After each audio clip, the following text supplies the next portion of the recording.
Welcome to Classic Storytime Hub.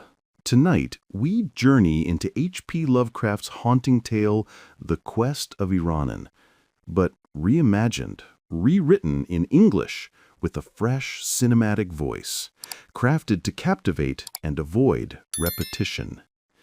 Step into the dream. Across the ancient stone bridge, a youth entered the granite city of Teloth. A crown of vines rested upon his brow, his golden hair shimmering faintly with the scent of myrrh, though his purple robe hung in tatters, torn by the thorns of Mount Sidrak. The people of Teloth, stern and shadowed, dwelling in their square, unyielding houses, regarded him with cold suspicion. Their voices were harsh as they demanded his name, his origin, and his fortune. The youth spoke with a voice like music. "I am Iranon. I come from Aira, a city far away, half-remembered yet ever sought. I am a singer, weaving beauty from the fragments of childhood dreams. My treasure lies not in gold, but in memories and hopes, sung beneath moonlit gardens when the west wind stirs the lotus buds." The men of Teloth whispered among themselves, for in their city of stone there was no laughter, no song. Yet sometimes, in spring, their thoughts wandered to the distant Carthian hills, where travelers spoke of lutes and melodies from Oanayi. And so, though they scorned his ragged robe, the myrrh in his hair, and the youthful glow of his voice, they commanded him to sing before the tower of Milan. That evening, Iranon sang. His words rose like incense, and as he sang, an old man prayed, while a blind man claimed he saw a halo shimmering above the singer's head. But most of Teloth's people yawned, some mocked, and others drifted away to sleep. For Iranon's songs spoke not of toil or gain, but of dreams, memories, and fragile hopes. I remember twilight and moonlight, the lull of soft songs, and the window where I was rocked to sleep. Beyond that window, golden lanterns glowed, shadows danced upon marble walls. I remember the square of moonlight upon the floor, unlike any other light, and the visions that shimmered in its beams when my mother sang. I remember the morning sun blazing above hills of many colors, and the fragrance of flowers carried by the southern wind that made the trees sing. And then his voice trembled with longing. "O Aira, city of marble and beryl, how radiant are your wonders! I love the fragrant groves across the crystal waters of Nithra, and the tiny Kra cascading through the valley green.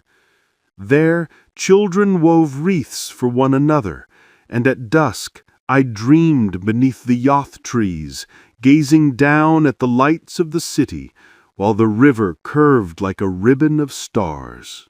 In Aira, there were palaces carved from marble streaked with color, crowned with golden domes, their walls alive with painted visions. Gardens stretched wide, where sapphire pools mirrored the sky, and crystal fountains sang. As a child, I wandered those gardens, splashing in the pools, dreaming among pale blossoms beneath whispering trees. At sunset, I would climb the winding street to the citadel, and from its heights gaze upon Aira, the city of marble and beryl, glowing like a garment woven of flame. Aira, how long have I been parted from you? I was but a child when exile tore me away. Yet my father was your king, and fate has decreed I shall return. Across 7 lands I have searched, and one day I will reign again over your groves and palaces. Then men will hear my songs and understand, and they will not mock nor turn away. For I am Iranon, once a prince of Aira. That night, the stern men of Teloth gave the wanderer a stable for shelter. At dawn, an archon came and ordered him to apprentice with Uthok the cobbler.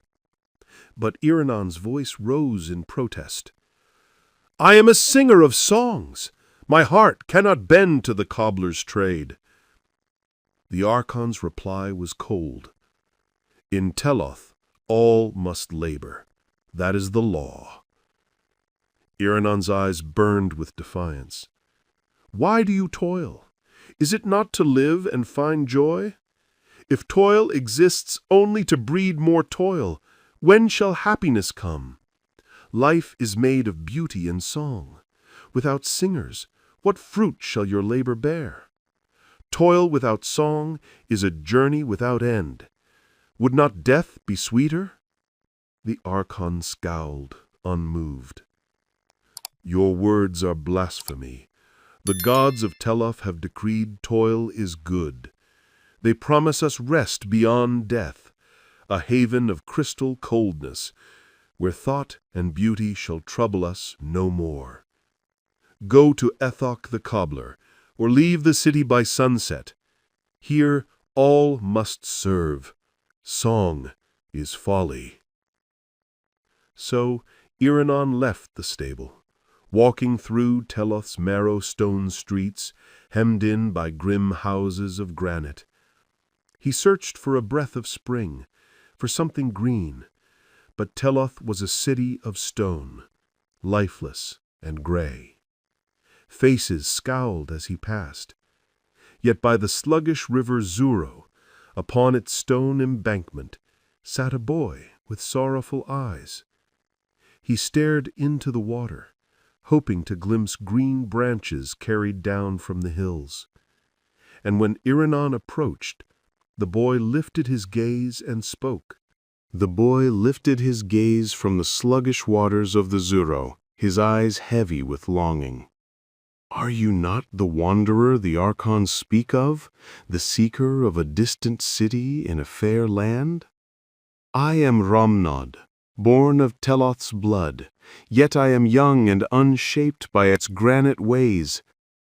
Each day I yearn for warm groves and lands where beauty and song still breathe.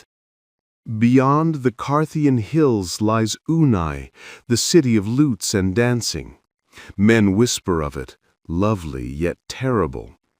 Were I older, I would journey there. And you, singer, should go, for there your voice may find ears that listen. Let us leave Teloth together, walk the hills of spring.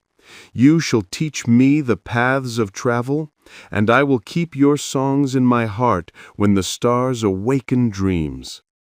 Perhaps Oanayi itself is the Aira you seek, for names change with time, and memory is a fragile thing. Come, Iranon, of the golden hair, let us go where men will welcome us as brothers, and never mock our words." Iranon's eyes softened, and he answered, "So be it, little one.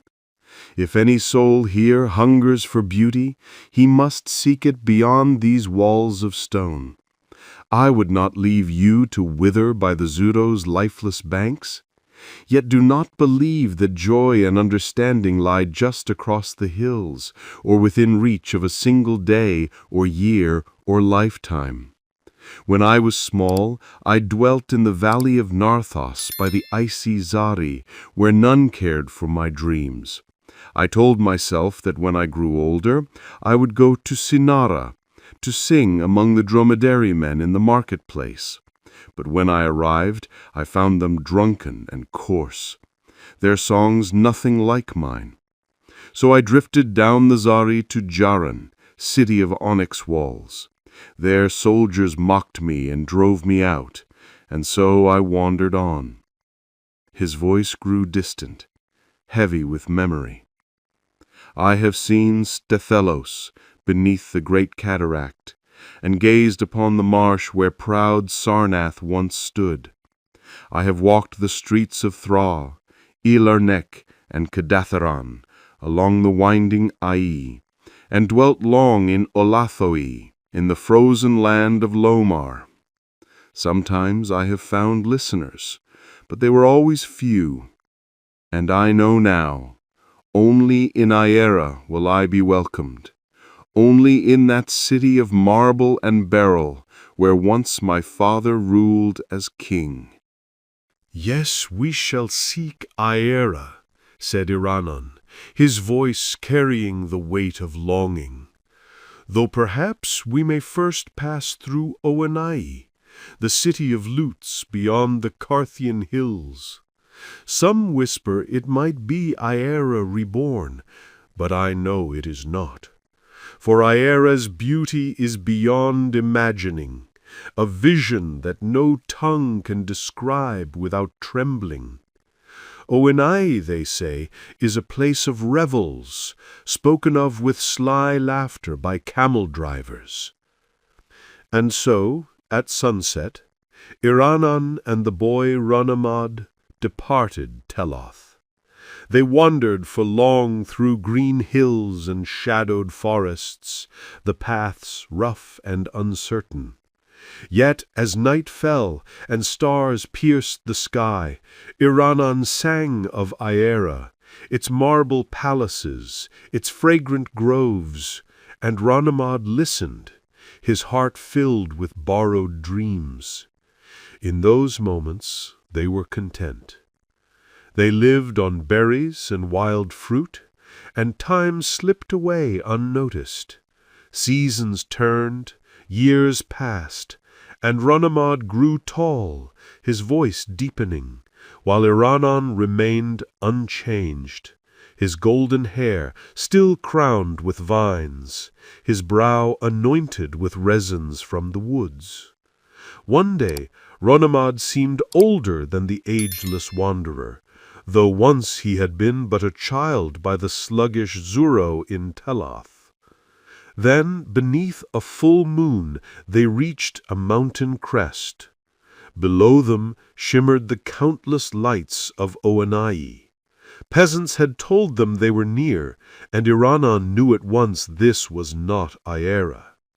The lights of Oanayi were harsh, glaring, unlike the gentle radiance of Aira, which glowed like moonlight on the floor of his childhood chamber, where his mother's songs had lulled him to sleep. Oanayi, they say, was a place of revels, spoken of with sly laughter by camel drivers. Iranon sang. They listened. They showered him with flowers, applauded his voice, and for a fleeting moment he believed he had found kindred spirits. Though Oanayi in all its revels was not 1/100th as fair as the city of Aira. When dawn broke, Iranon gazed upon Oanayi with sorrow. Its domes, once imagined as golden, revealed themselves in the daylight as gray and lifeless. The people, pale from endless revels and dulled by wine, were nothing like the radiant men of Aira. Yet because they had showered him with blossoms and cheered his songs, Iranon remained, and with him Romnod, who delighted in the revelry, adorning his dark hair with roses and myrtle. Night after night, Iranon sang to the crowds. He was unchanged, crowned only with vines from the mountains, his heart forever bound to the marble streets of Aira and the crystal waters of Nithra. In the fresco halls of the monarch, he stood upon a crystal dais above a mirrored floor, and as he sang, visions stirred in the minds of his listeners. The wine-stained feasters seemed, for a moment, to glimpse forgotten beauty, half-remembered dreams. The king, moved by his voice, commanded that Iranon cast aside his tattered purple robe. He clothed him in satin and cloth of gold, adorned him with jade rings and ivory bracelets, and gave him chambers draped in silk, with carved wood and embroidered canopies. Thus Iranon dwelt in Oanayi, the city of lutes and dancing. But time passed, and the king brought new entertainments. wild dancers from the Lyrionan desert, flute players from distant Dreamlike. The revelers turned their roses towards them, and Iranon's songs were less adored. Romnod, once the small boy of Teloth, grew coarse and heavy with wine. His dreams faded, his delight in Iranon's voice diminished. Yet Iranon sang still, his heart clinging to visions of Aira, the city of marble and beryl. Then one night, Romnod, red-faced and bloated, collapsed upon his banquet couch, silks heavy with poppies, and died writhing. Iranon, pale and slender, sang softly to himself in a distant corner. He wept over Romnod's grave, strewing it with green budding branches, the very tokens the boy had once loved by the river Zuro. And when his mourning was done, Iranon cast aside the silks and jewels, leaving Oanayi forgotten. He walked out clad once more in his ragged purple, crowned only with fresh vines from the mountains. Into the fading light of sunset, Iranon wandered on, still searching for the land of his birth, still yearning for souls who might cherish his songs and dreams. Across the cities of Sidathria and beyond the burning sands of the Benazic desert, children laughed at his ancient melodies and mocked his tattered purple robe. Yet Iranon remained unchanged, forever youthful, his golden hair crowned with wreaths, his voice carrying the eternal promise of Aira, delight of the past, hope of the future. One night his path led him to a wretched hut upon a stony slope above a treacherous marsh. There lived an aged shepherd, bent and filthy, tending his meager flock. To this man Iranon spoke, as he had spoken to countless others. "Tell me, old one, where may I find Aira, the city of marble and beryl, where the crystal Nithra flows, and where the falls of the tiny Kra sing to valleys green and hills crowned with yath trees?" The shepherd studied him long and strangely, as if some memory stirred from the depths of forgotten years. He saw the golden hair, the vine-leaf crown, the youthful face. But at last he shook his head and answered, "Stranger, I have heard those names before, long ago. In my youth a playmate spoke of them, a beggar's boy full of strange dreams. He wove tales of moonlight and flowers, of winds from the west. We laughed at him, for we knew him from birth, though he claimed to be a king's son. He was fair as you are, but foolish. He ran away, seeking those who would listen to his songs. Always he spoke of Aira, of the Nithra, of the Kra, yet we knew there was no city of marble, no land of dreamers, only the fancies of my old playmate, Iranon, who is gone." And in the twilight, as stars awakened one by one, and the moon cast its silver glow upon the marsh, a very old man in ragged purple walked into the deadly quicksands. His crown of vine leaves was withered, his eyes fixed on a vision unseen, golden domes of a city where dreams might yet be understood. That night, something of youth and beauty slipped away from the world forever. And thus the story ended. If you liked this journey into the worlds of classic literature, do not forget to support us by subscribing so we can tell you more. And hey, if there's a classic tale you'd love to hear told in this suspenseful style, drop its name in the comments below. Your suggestion might be our next chilling adventure.